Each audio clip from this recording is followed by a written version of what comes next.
చిన్నపిల్లలు నేను పాల ప్యాకెట్లు కావాలని అడుగుతున్నట్టు పాపం.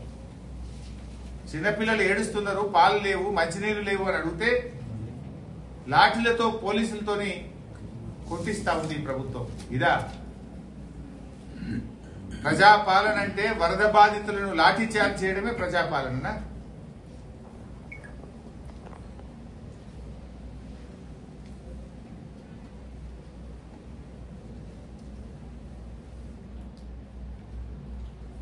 ఈ ప్రభుత్వం ఇలా పూర్తిగా ఫెయిల్ అయింది. ఇలా తుమ్మిళ్ళ లిఫ్ట్ మొత్తం నీట మునిగిపోయింది. Is it not government failure? ఆనాడు కాళేశ్వరం పంప్ హౌస్ లోకి నీళ్లు వస్తే నానా గోల చేసినావు కదా, మరి ఇలా తుమ్మిళ్ళ లిఫ్ట్ ఇరిగేషన్ స్కీమ్ మొత్తం నీట మునిగిపోయింది. Is it not your government failure? ఏమైంది? ముందస్తు ప్రణాళిక ఎందుకు చేయలేకపోయింది?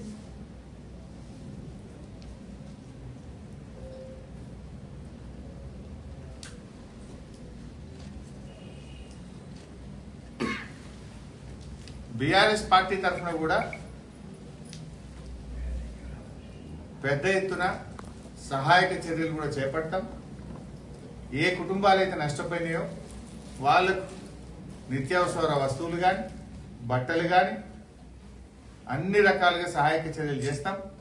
ఇవాళ మా మెదక్ జిల్లా నుంచి కూడా మేము ప్రజల నుంచి, పార్టీ నాయకులు, కార్యకర్తలను కూడా అందరం కూడా సమీకరించి తప్పకుండా ఇక్కడ నుంచి వాహనాల్లో అక్కడికి వస్తువులను నష్టపోయిన ఖమ్మం జిల్లా ప్రజలకు, మహబూబాద్ జిల్లా ప్రజలకు పంపించాలని చెప్పి కూడా నిర్ణయించినాం.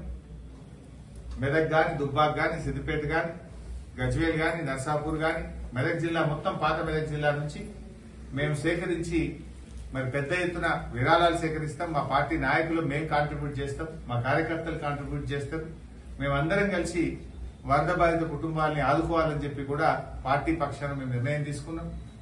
ఇప్పటికే మా పార్టీ నాయకులు మాజీ మంత్రి అజయ్ కుమార్ గారు, ఎంపీ రవిచంద్ర గారు, ఇంకా అక్కడ వెంకట వీరయ్య మాజీ శాసనసభ్యులు, మిగతా శాసనసభ్యులు, మాజీ శాసనసభ్యులు అందరూ కూడా ముమ్మరంగా సహాయక చర్యల్లో పాల్గొంటున్నారు. వారికి తోచిన విధంగా ఆర్థిక సహాయాన్ని కూడా అందిస్తున్నారు.